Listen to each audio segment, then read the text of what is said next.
As you would all know, I've recently picked up this lovely Range Rover P38, which I found in a barn that's been currently sat in for the last 13 years.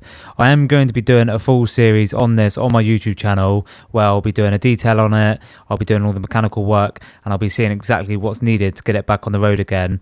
As well as this though, I've also got a Bmw E36 that I've been building into a track car. So for all of the new subscribers on here, stay tuned for all of the content on the Range Rover P38, and I'll also be doing some stuff on my Bmw E36, showcasing exactly what I'm going to do to build it into a track car. So I've been out and bought some more bits for the car. We've got these lovely new trim pieces for the doors, which is going to finish it off quite nicely. Compared to the other ones, these are a lot wider. So the other ones are a lot thinner. I'll grab one in a minute to show you because I don't think I've got any on me. But we've started putting them on this side. I've had a bit of an area when I put this one on, so I broke one of the trim clips, which is not ideal. But basically these will sit on the doors like so, and it will match flush to the rest of it. But where I've put this on, I went to open the door and it caught, and I broke one of the trim clips, which is not ideal. So I've got the other side to do, which we'll put on now. To be honest with you, I'm thinking we might be able to get away with just putting this on without a trim clip, because we've got enough. We'll just miss probably that one there, which I don't think is going to matter too much. So we'll get the rest of these on. If I grab the other piece quick, wait there.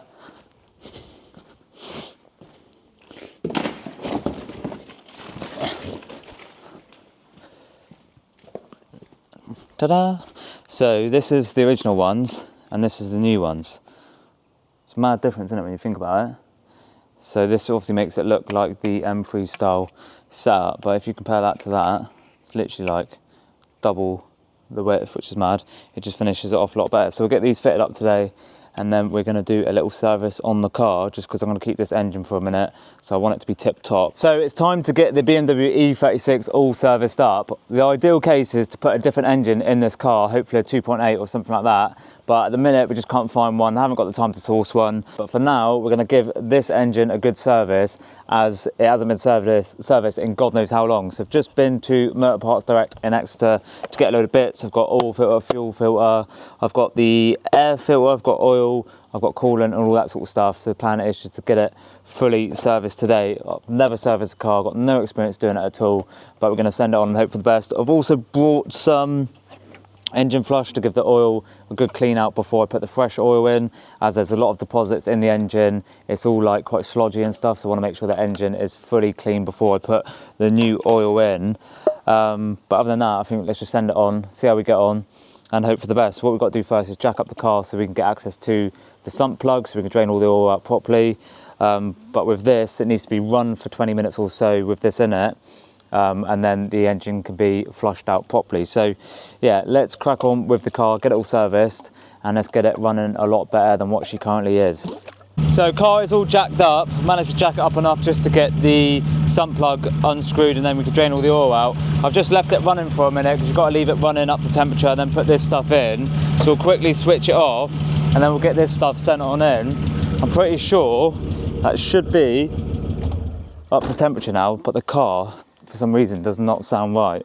But what we'll do is literally just a case of adding this straight on in. So it says bring engine to top operating temperature, switch off engine, add content to use engine oil. But if you have a quick look inside here, it is looking, well, even on that, it is looking very sludgy.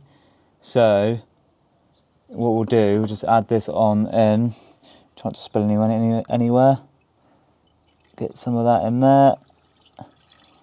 And basically it's a case of now, bit of a waiting game, isn't it? Because you've got to leave it running for 20 minutes. So that's all in.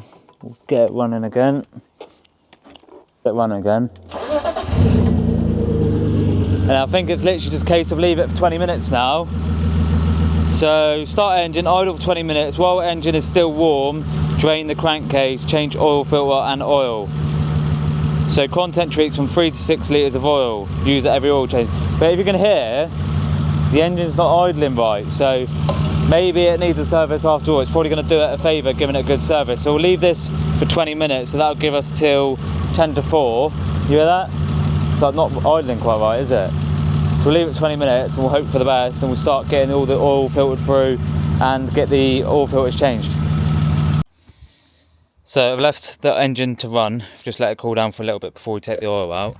So I've located the oil sump plug or bolt, and then I've got this pan here that's going to collect all of the oil. So I'm interested to see exactly how much oil comes out of this, because by the looks of it at the top there wasn't too much, but luckily there's no massive leaks underneath. Although if you look over here, there's like a fair bit of oil and residue on this side, which I'm not sure where that's coming from. I don't know, it's like, well, diff would be a bit further down, maybe like gearbox oil or something like that potentially, but it doesn't look like there's too much over here. So what I'll do, I'll get all the oil drained out, and then we can get the fresh lot in, and then we can put the filters in as well. Oh my love, pretty sketchy. So, is it on? So we're gonna get this little plug off. It's quite fiddly to be fair. Maybe we should use the ramp after all, shouldn't we? I'm hoping there's not loads in there, because it could end up going absolutely everywhere. It's going to chew it, so I reckon the smaller one, which is... I don't know if you're supposed to do this, but... I'm going to deal with this one. Oh yeah. Got him. Get on, Felix. Get on, Felix. Think there's much oil going to come out? No. I don't think there's going to be any at all. It's quite a bit more than what I thought, and it's hot. But yeah, there's a lot more oil in there than what I thought, and to be honest, it doesn't look too bad, does it?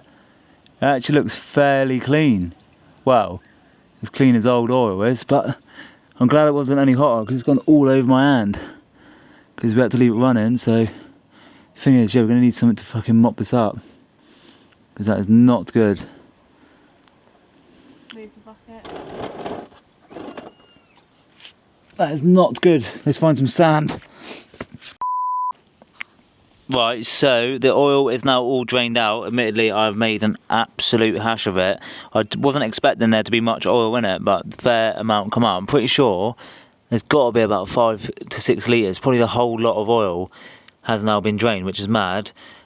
Admittedly, about 500 mils end up on the floor, so I've had to get some sand to put down to absorb it up, which is not ideal. So I need to dispose of the oil. And the other nightmare thing is I've dropped the oil bowl and the oil cap in this oil, which is not ideal. So let's pull it out, and we're going to have to try and retrieve both the cap and the oil bolt. The first service on the car is not going quite down to plan. Obviously I've got oil everywhere, which is not ideal, but I'm starting to learn from my mistakes, and I know what I'd not do and what I'd do next time if I was to do a service on this car. I've just drained all the oil out, and we've got about 6 litres in there, including the stuff that I put in from the Winds engine flush, so it's probably about right. The good thing is we've got no oil leaks, because obviously we've got enough oil in there. Obviously the car contains about, or the car can hold up to about 6 litres, and that is what we've ended up having in the car. So luckily the oil looks good. We were a little bit worried when we first got around to doing this car, because it all looked quite sludgy and stuff, but I think it's just literally the cap of the oil tank. There was just a little bit of sludge and deposits and all that sort of stuff, but luckily, fingers crossed, it actually all looks good. So I'll spin the camera around. I'm just about to fit back up the plug, so I've just cleaned it all up, and I'm cleaned it out in air. So I've literally just ran the cloth in through it and just cleaned it out a bit, just to try and get rid of some of this sludge and stuff. But I think it just needed a little bit of a clean up, because now you can't really see in there, to be fair, but it was all on this.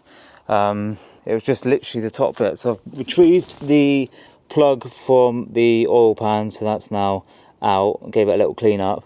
So I'm literally just going to fit it back in there. As you can see, I've made a bit of a mess, but I'm hoping this absorbs all of the oil and stuff, which it should do. So I'll literally get this back in now, finger tight, and then I will get it screwed up properly with, I won't use this, I'll use the actual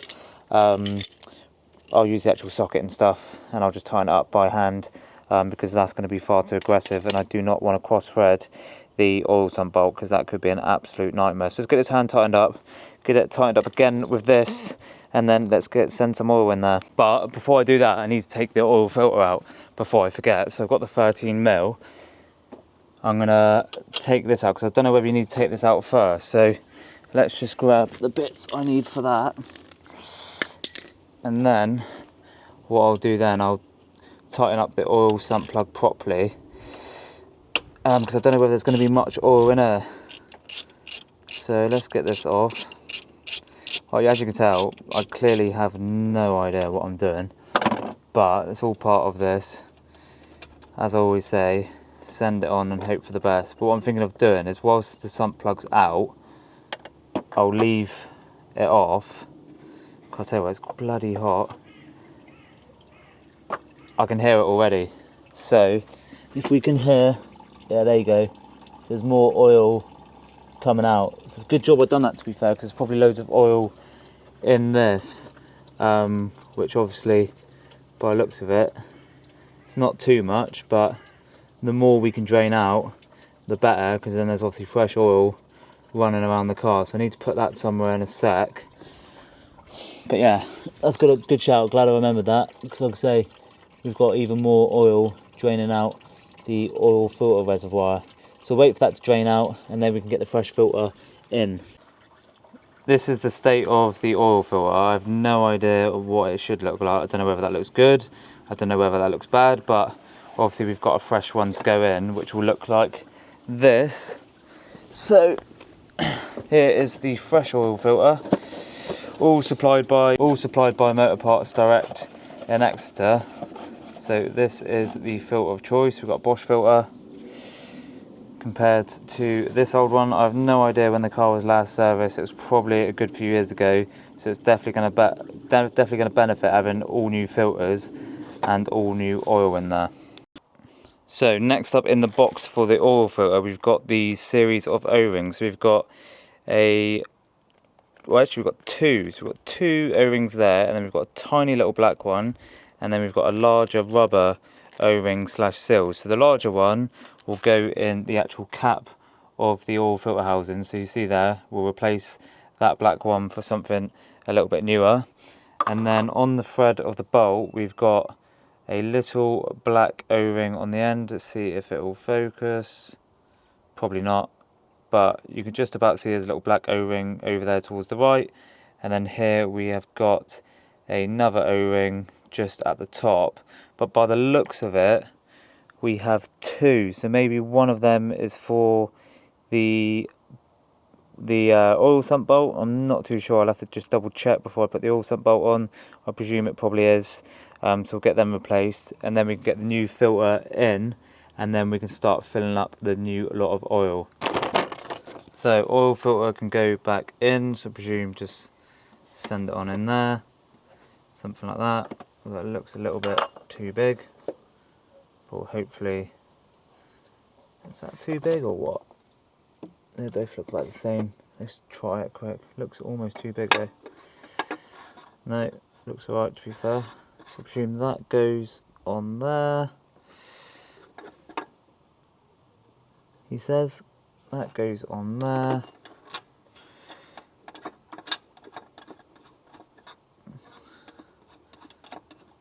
Do that finger tight. Send it on there.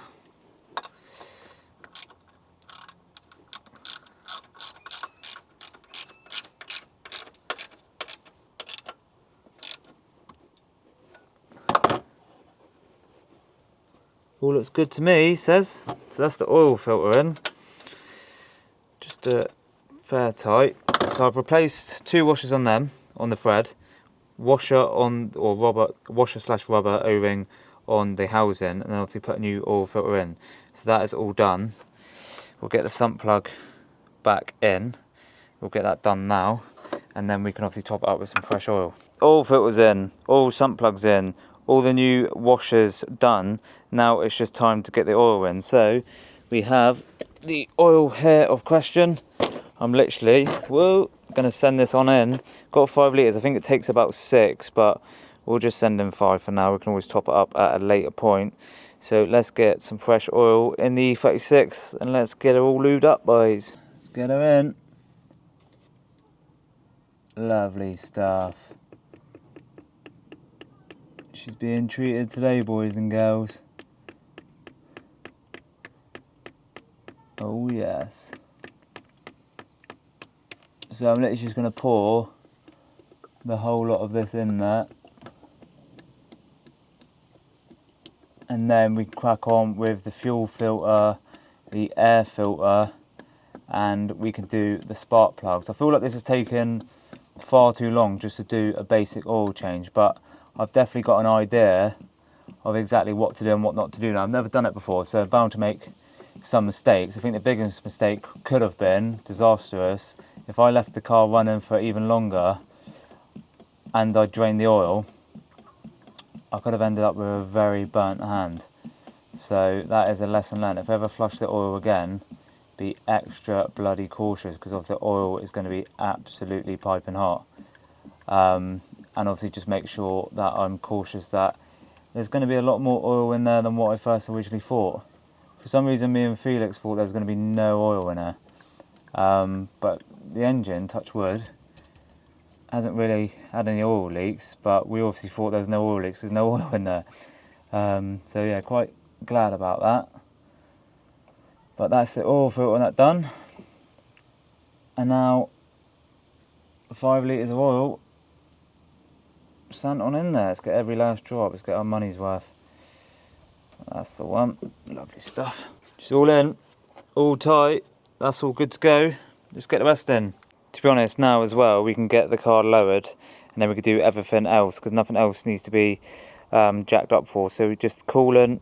Actually, we could try drain the coolant first, to be fair. Let's drain the coolant and then let's get a fresh lot of coolant in, because whilst it's jacked up, might as well do that and then we crack on with the rest of the filters. So next up, I'm doing the coolant. I'm literally just draining it out here. It actually looks quite fresh, it just looks like there's water in there at the minute. But I've loosened up this Phillips crosshead here, and it's just obviously draining all of the coolant out. So we're going to get some fresh coolant in, but it's literally directly underneath the radiator on the passenger side.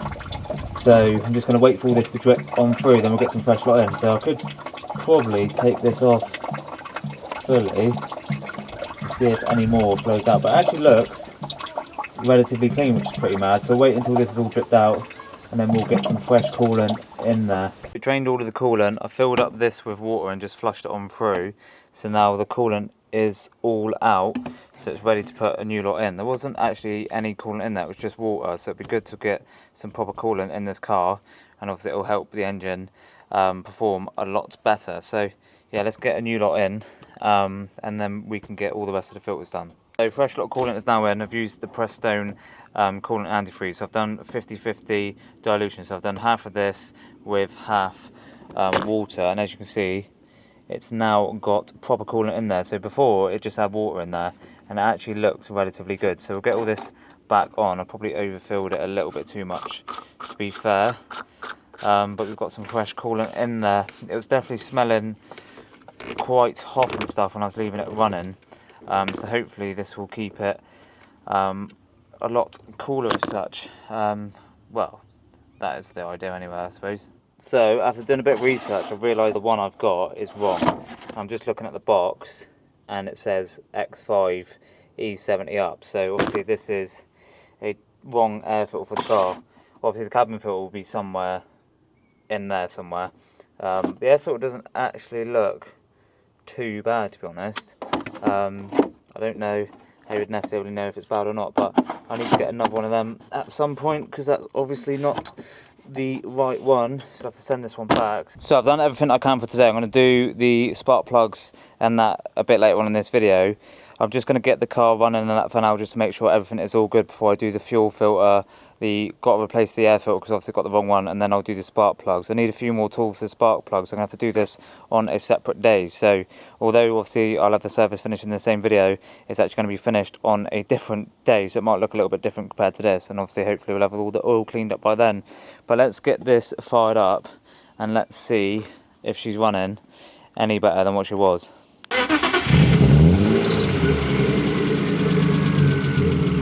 I'll leave it running for a minute and then hopefully we can see how it is, but so far so good. Doesn't sound like it's going to cut out at all. We'll just get it up to working temperature, we'll check the coolant and all of that, we'll check the oil as well, and then obviously we can get the rest of it finished off at some other point.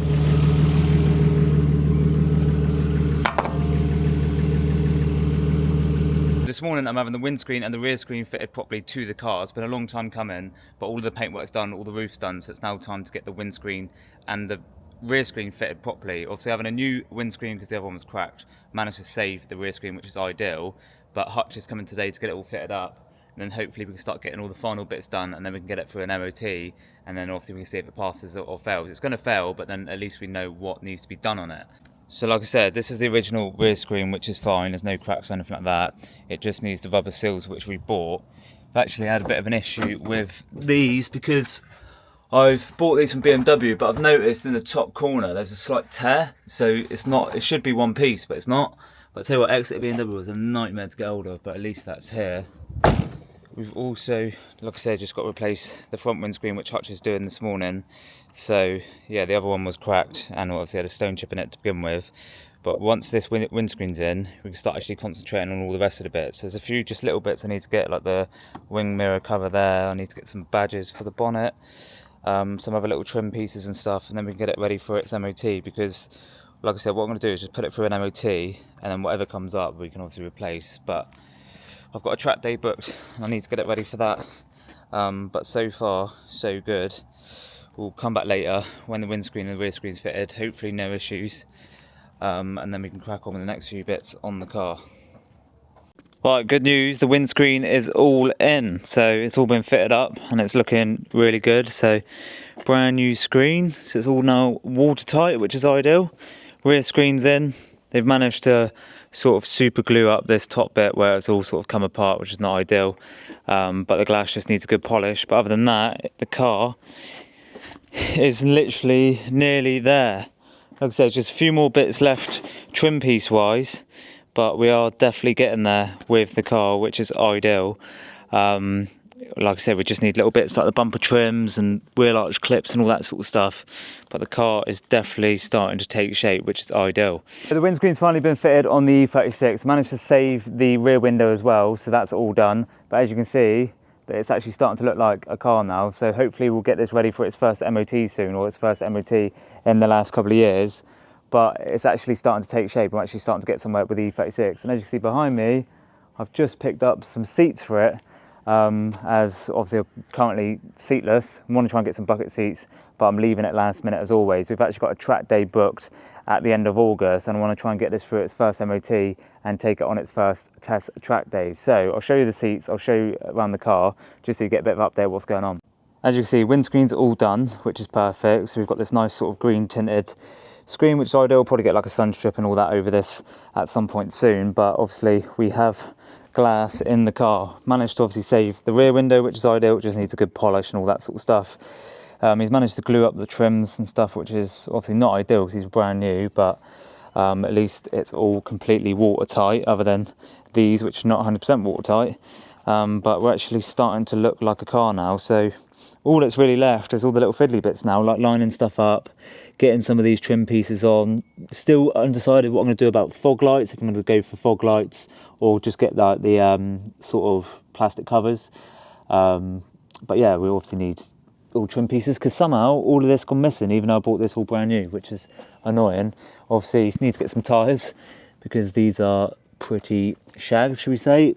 Probably disc and pads, but overall it's just literally little niggly bits. Need to try and find some screws for this because we've misplaced the screws for this, which is not ideal, and then we'll obviously get this fitted up properly. But in terms of like wet sanding and stuff, most of this is pretty much good to go. We need to wet sand the back. I think we need to do boot lid. Obviously we need to finish off the spoiler and a couple other little bits, but other than that I might re-go over the bonnet. But yeah, it's literally just little fiddly bits. But obviously, as you would know, I've currently got no seats for the car. And obviously I've got a track day booked at the end of August. Haven't managed to sort out any bucket seats for it. Obviously still need track day door cards and stuff. But I've just been out and picked up some seats for it. So managed to pick these up locally. 2 E36 original seats. Obviously, as you can see, they need a decent clean. So obviously me being me, obviously got a detailing business, I can get these cleaned up relatively nicely and they should come up quite well, to be fair. So what my plans are is get these cleaned up this evening and then get them fitted, and then obviously I can look at getting it booked in for its first MOT once these are done. So this is my cleaning setup. I've got my George, I've got built hammer Surfex, I've got the extractor. Basically what I'm going to do is give this a good hoover, and then we'll soak it with some Surfex, give it a scrub with a Vicodin brush, and then we'll extract it using the extractor head, and hopefully we can get a lovely result on these battered old E36 seats.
Next piece to the never-ending E36 puzzle, we're going to be doing the brakes and we're going to be doing the suspension setup. So